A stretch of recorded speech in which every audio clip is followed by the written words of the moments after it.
একটা কথা প্রচলিত আছে, দুধ আর আনারস একসাথে যদি কোনো মানুষ খায় তাহলে সে মানুষ কি শেষ।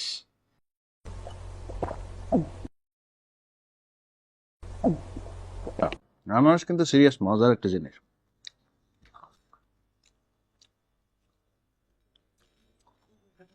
এখন বাকি দুধটাও খেয়ে ফেলি।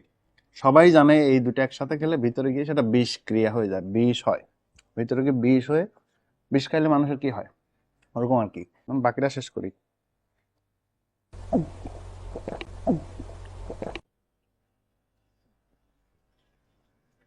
শেষ। আরো কিছু আনারস খাবো। ওকে,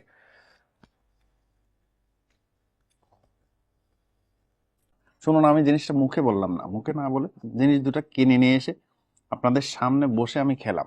আসলে কিছুই হবে না। দেখুন, এটা শুধুমাত্র বিপরীত প্রতিক্রিয়ার খাবার।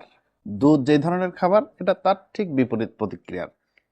এটা যদি সহ্য ক্ষমতা ভালো থাকে শরীরের, কিছুই হবে না। সহ্য ক্ষমতা যদি কম থাকে, পেট ব্যথা হইতে পারে, পাতলা পায়খানাও হইতে পারে, তাহলে টুকটাক কোনো প্রবলেম হইতে পারে।